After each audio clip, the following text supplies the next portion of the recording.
Saludos y sean muy bienvenidas y bienvenidos al testimonio de hoy.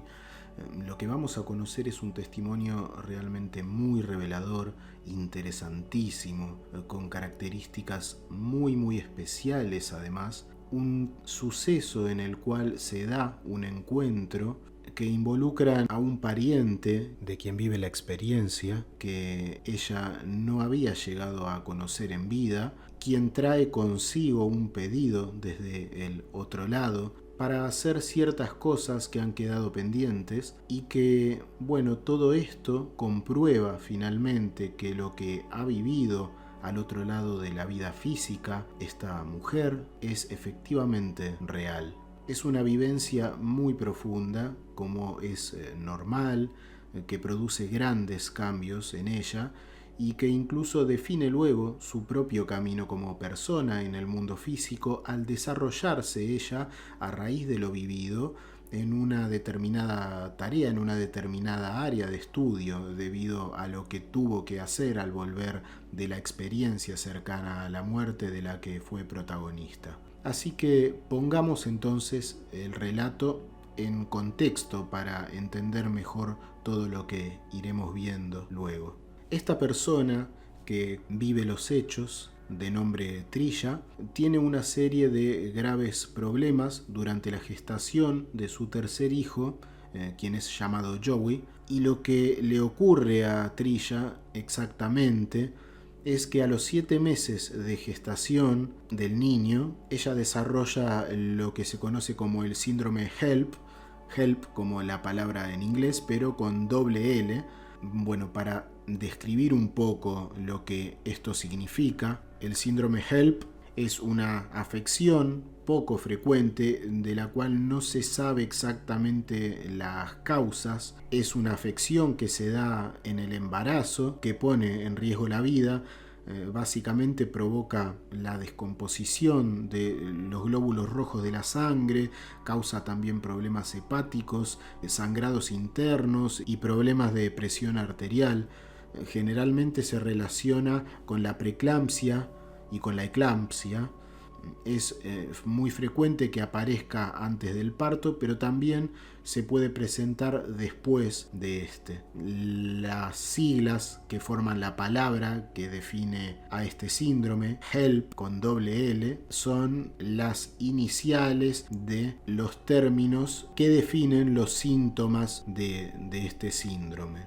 Bueno, más o menos como para tener un pequeño contexto de lo que a esta mujer le pasaba. Ella, debido a esto, desde el 7º mes de su embarazo, de su tercer embarazo en este caso, ella queda inconsciente. Ella está 2 meses inconsciente, pero bueno, afortunadamente su bebé pudo ser salvado, y si bien ella, bueno, pasó por esta etapa de inconsciencia que tuvo 2 meses de duración, muy prolongado, el niño pudo ser traído al mundo, como veremos, con algunos problemas, pero que no llegaron a ser afortunadamente tan severos como podría haber ocurrido.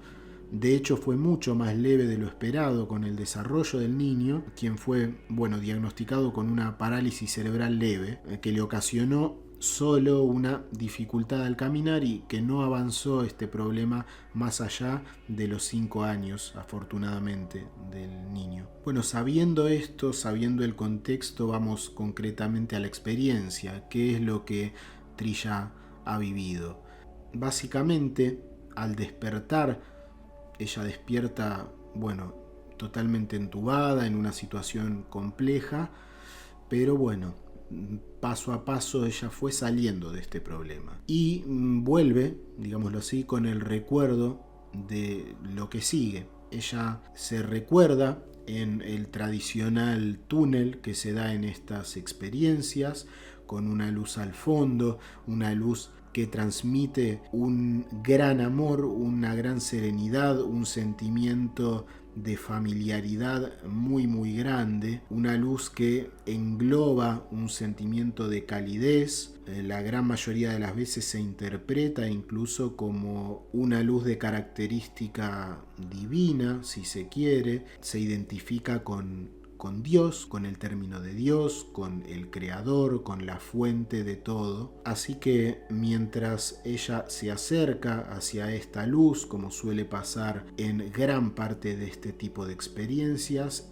en un determinado momento se encuentra en lo que ella describiría como en una ciudad detenida en el tiempo, una ciudad que aparentaría ser de los años 40, en la época de la Segunda Guerra Mundial. Esto ocurre luego de pasar a esa luz blanca. Ella encuentra esta ciudad, ella la describe como muy acogedora, ella la describiría como un paisaje, como hemos dicho, de los años 40, con un clima muy cálido, incluso soleado. Se veían flores que ya estaban florecidas.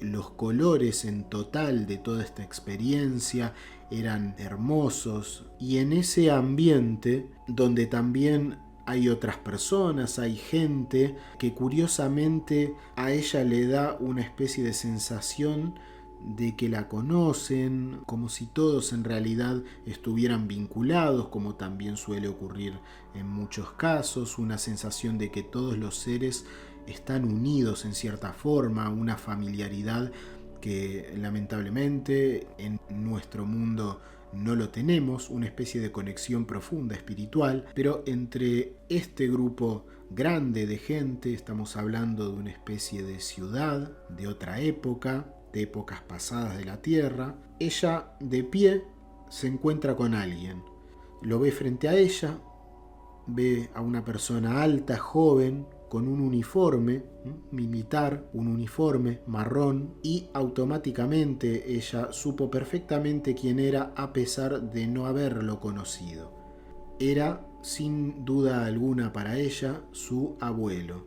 Ella comenta que cuando él se acerca, le tiende su mano, y ella comenta que ve lo que toda su vida había visto, porque era una mano como la de su padre. Ella en ese ambiente lo abraza, y en ese momento, en ese abrazo, la invade una profunda tristeza, una melancolía, llora incluso. Ella describe que tiene un profundo llanto en ese momento como nunca antes había sentido. Tenía las sensaciones a flor de piel como nunca antes. Y diría ella que ese llanto tenía como origen el sentimiento de su abuelo, de que tuvo una vida corta, que es lo que ella sabía, porque murió en la guerra. Lloró también por su hijo, que en ese entonces tenía 3 años y nunca pudo ver crecer, su abuelo. También el llanto tenía como origen su abuela, la esposa de su abuelo, que nunca se volvió a casar y siempre lo recordó, y también por ella misma, por el abuelo que nunca antes había conocido. Pero bueno, en ese momento se dio este particular encuentro que de otra forma no hubiera podido ser posible. Así que ella comenta que fueron a caminar, caminaron por esa ciudad pacífica, con esa apariencia y esa sensación de ser una ciudad parada en el tiempo de la Tierra, de otros tiempos, y con una vibración espiritual, como hemos dicho. Esto que es tan curioso y que es destacable, tampoco es tan sorprendente. Recordemos que las experiencias cercanas a la muerte y los ambientes que en esas situaciones suelen verse tienen mucha relación con las personas quienes las viven. Evidentemente, estas realidades tienen más que ver con una especie de universo mental, si se quiere, una realidad a medida, una realidad en la cual las personas están en un ambiente que realmente es acorde con ellos mismos. En este caso, un ambiente de los años en los cuales había vivido su abuelo, alrededor de 1945, que es cuando fallece en la guerra.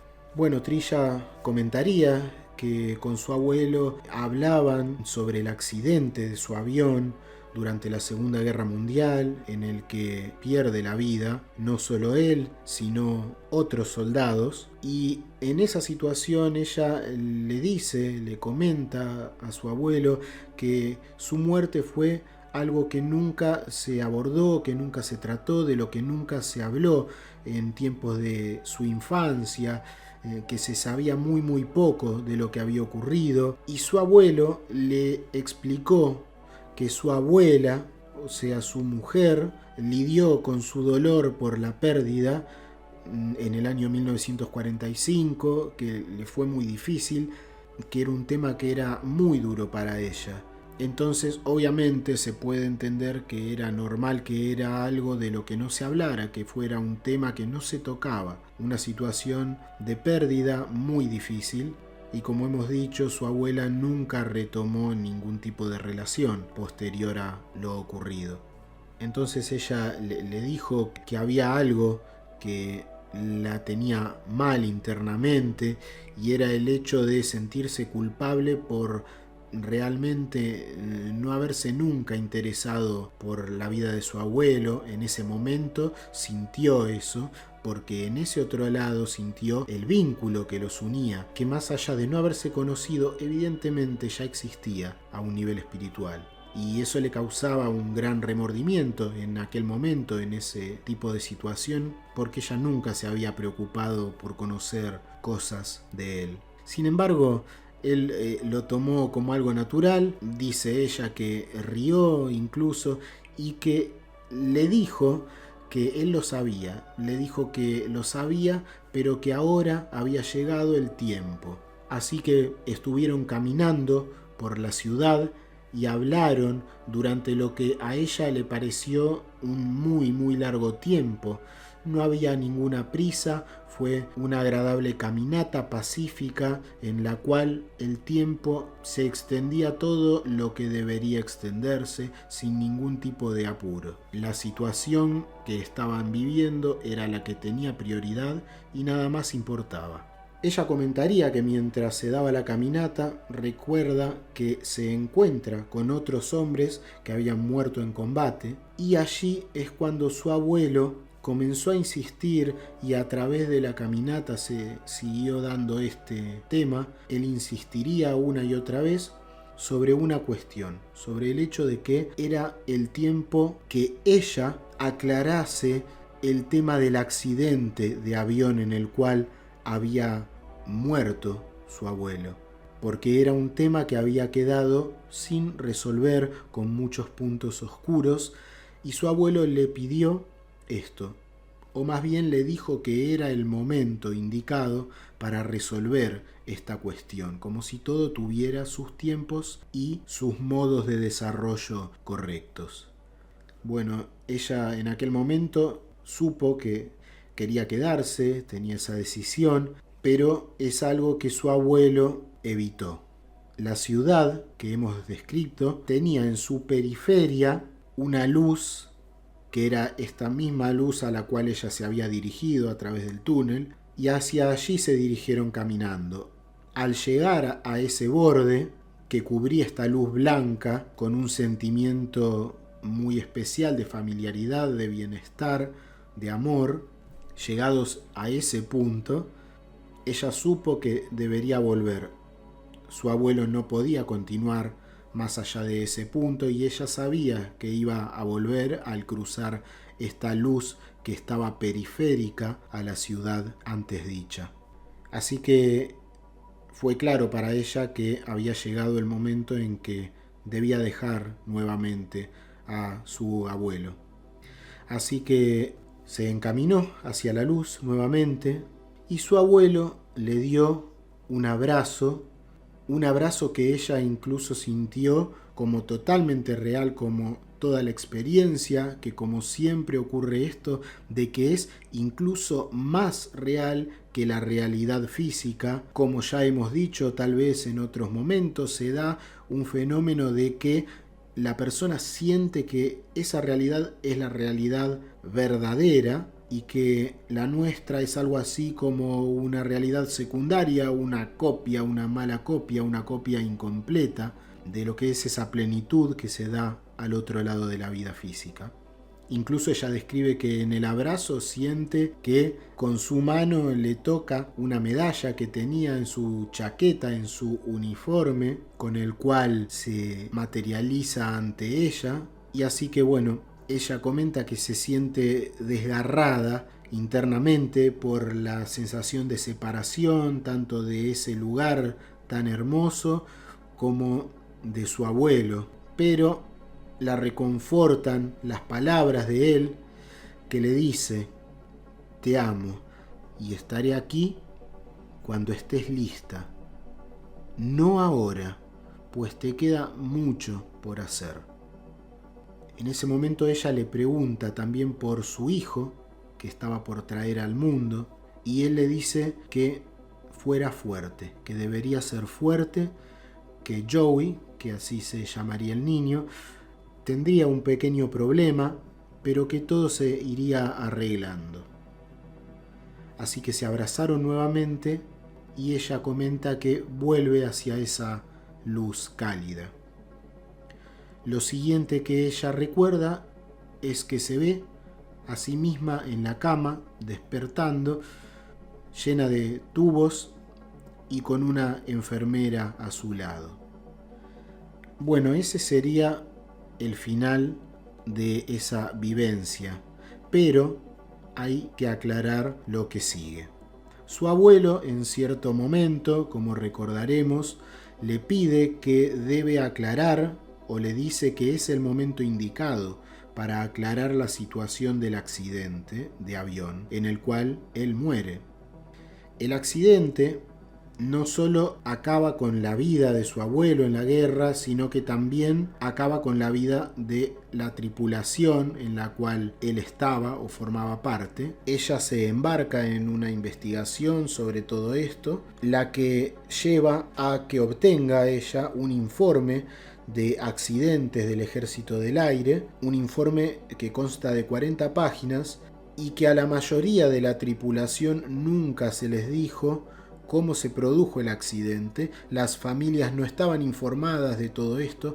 Ella logra obtener este informe y es algo que había quedado pendiente evidentemente y que aclara muchas cuestiones que sin este movimiento de ella no se hubiera logrado y que evidentemente era necesario, y por eso se lo había pedido desde el otro lado su abuelo. A raíz de todo esto, ella comienza a interesarse por los temas de su propia genealogía, por investigar de dónde venía su familia, cuestiones familiares, y descubre que esto es su vocación y se convierte en genealogista, comentaría ella. Así que todo esto genera incluso este paso tan significativo en lo que sería el camino de su vida.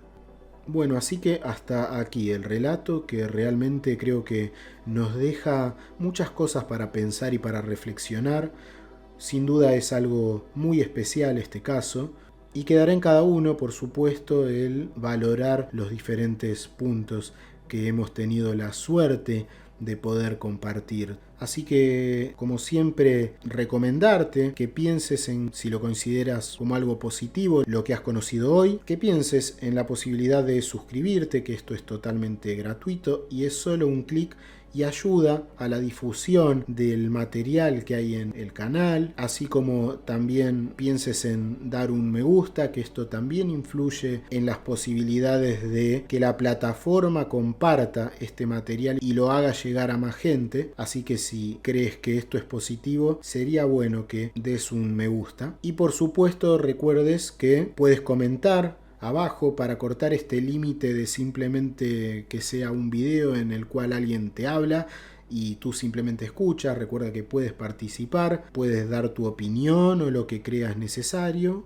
si es que así lo sientes. Bueno, ahora sí, sin más me despido, no sin antes esperar que estés muy bien y hasta muy pronto.